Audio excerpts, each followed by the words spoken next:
안녕하세요. 여러분, 요즘 이찬원의 인기가 그야말로 절정인데요. 오늘은 남들이 다 아는 이야기 말고 이찬원에 대한 시시콜콜한 이야기들을 소개해드릴 겸, 이찬원은 온해연사라는 표현을 하는데요. 오늘도 내일도 언제나 사랑합니다 라는 뜻으로 이찬원이 팬들에게 쓴 편지에서 나온 문장을 팬들이 먼저 줄여쓰기 시작하며 만들어진 말입니다.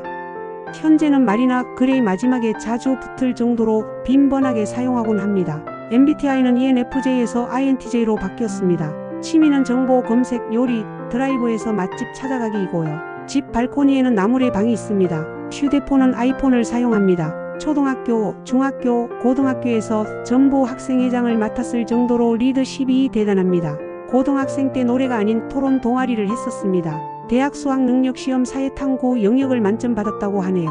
영남대 재학 시절 상경대학 선거운동원, 농활대장, 학생회 기획차장, 기획국장, 집행국장, 부학생회장까지 했었습니다. 놀랍게도 특급 전사 출신인데요. 체력 검증에서 1등급보다 더 높은 최고 등급을 말하는 것입니다. 전역 후에는 부모님께 손 벌리기 싫어서 부모님 가게 일을 기본으로 아르바이트를 정말 많이 해봤다고 하는데 효자네요. 잘 알려져 있다시피 부모가 고향인 대구에서 막창집을 10년 넘게 운영했는데 이찬원이 유명해지고 방문객이 많아지면서 너무 바빠졌고, 이 때문에 아버지가 체중이 76에서 58로 18kg이나 빠질 정도로 굉장히 힘들어했던 탓에 곧 가게를 접었습니다. 부모님은 2021년에 대구의 송해공원 안에 새로 카페를 차려 운영 중이라고 하네요.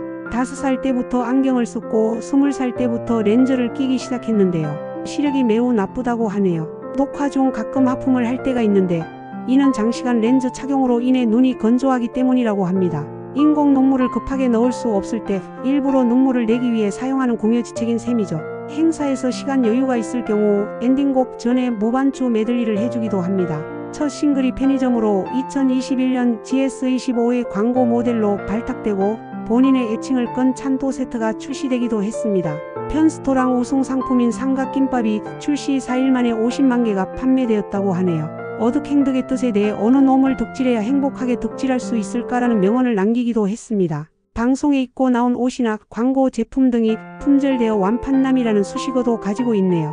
어떤 손동작을 할 때 반대쪽 손도 같은 동작을 하는 습관이 있습니다. 손글씨 실력이 굉장한데요. 유튜브 방송을 통해 글씨 쓰기 비법을 선보이기도 했고 가사집을 친필로 작성하였습니다. 김태수, 옥진욱과 함께한 인스타 라이브 방송에서 본인의 주량은 스포일러 한 방울이라고 주장했지만 실제 주량은 소주 4병에서 5병 정도라고 하네요. 가장 자신 있는 신체 부위는 코와 엉덩이라고 합니다. 사랑과 전쟁의 열혈 애청자인데요. 그래서 방송 중 사랑과 전쟁 관련 이야기가 나오면 목소리가 커지곤 합니다. 표준어를 구사하기 위해서 연필이나 볼펜을 물고 연습을 했다고 하는데요. 지금은 말투와 억양은 표준어를 구사할 수 있으나 간혹만디, 새그럽다 등의 사투리가 나오는 모습을 볼 수 있고, 특히 미스터 트롯을 미스터트롯, 원어원을 와나완이라고 발음하기도 합니다. 살면서 유일하게 중독되었던 게임이 있는데 피망유막고라고 하네요. 시간 날 때마다 틈틈이 하다 보니 누적 횟수가 58,000판 정도였다고 하는데요. 승률은 47%였다고, 그 후 너무 시간 낭비인 것 같아 바로 삭제하였다고 합니다. 그런데 이후 다시 깔아서 11만 1845전 54,349승 57,496패로 승률이 48.59%까지 올랐다고 하네요. 이상형은 연상연하 상관없이 본인과 잘 맞고 마음이 고운 사람이라고 합니다. 이 말을 듣고 옆에서 현모양처 얘기를 하니 요즘 시대가 어느 땐데 무슨 현모양처야 라는 명언을 남겼습니다.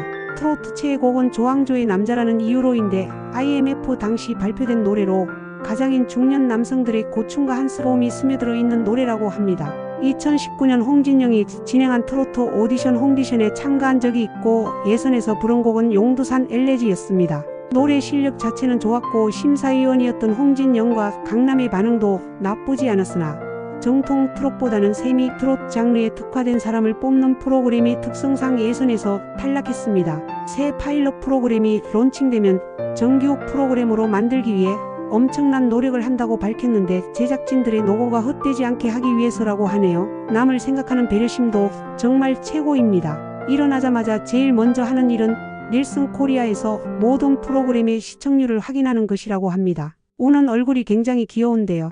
울 때 한정 별명은 울도라고 합니다. 때문에 팬들은 언제나 이찬원 울리기에 진심이라고 하네요.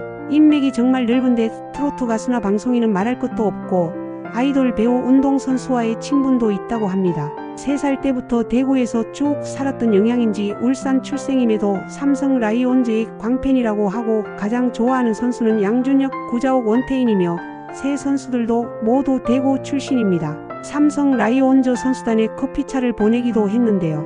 2022년 초 오승환의 결혼식에도 참석해 축가를 불렀으며 이후 2024년 4월 28일 3튜브 영상에도 바쁜 스케줄 가운데 나의 큰 낙이자 기쁨이라며 직접 댓글을 적기도 했습니다. 소문에 따르면 삼성 구단에서도 이찬원을 초대해 시구를 요청하려 했는데 실제로 여러 번 자세한 얘기까지 오갔으나 이찬원의 스케줄이 맞지 않아 성사되지 못했다고 하네요. 한국학생연식야구협회 KSRBO의 부대표를 지내며 야구 심판으로 참여했습니다. 인생 롤모델은 엄마입니다. 평범한 인생을 살기 바랐던 아버지는 가수의 꿈을 10년 동안 반대하다가 군 제대 후에 승낙하였는데 지금은 너무 좋아하고 행복해한다고 하네요. 미스터 트롯 경연에서 부른 솔로곡 모두 아버지가 정해준 곡들이라고 합니다. 결승 경연에서도 본인이 무슨 노래를 부를지 몇 곡을 정해서 아버지에게 전화해 묻는 장면이 나왔는데 가수와 노래 제목만 대도 바로 노래를 부르고 확인하며 아들의 뛰어난 성량을 살리는 선곡을 해주었습니다. 아버지가 노래를 부르는 음성이 얼핏 전파를 탔음에도 이찬원이 누구를 닮았는지 바로 알 수 있을 정도로 아버지 노래 실력도 훌륭한데요. 외모도 아버지를 많이 닮았다고 합니다. 인터넷 커뮤니티에 찬또문학이 연재되기도 합니다. 같이 미스터 트롯에 출연했던 황윤성을 비롯해서 모든 로미오 멤버들과 친하게 지낸다고 하네요. 인스타그램에서도 모든 로미오 멤버들의 계정을 팔로우하고 댓글을 자주 나누는 편이고 로미오 멤버들이 사적으로 모이는 자리에도 자연스럽게 껴있거나 로미오 멤버가 인스타 라이브를 할 때 모습을 비추는 경우가 종종 있습니다. 사실상 비공식 로미오 멤버라고 보일 정도로 친분이 깊다고 하네요. 미스터 트롯으로 이름을 알리고 성공을 한 이후 명절 때 부모님을 비롯한 가족들에게 용돈을 많이 나눠준다고 하는데요. 2촌부터 시작해서 5촌 종족화까지 두루두루 챙기다 보니 봉투가 40에서 50개가 되었다고 합니다. 이상 이찬원에 대한 시시콜콜한 이야기들 알아보았습니다. 긴 영상 봐주셔서 감사하고 좋아요, 구독 부탁드리며 다음에는 또 다른 재미있는 이야기로 찾아뵙겠습니다.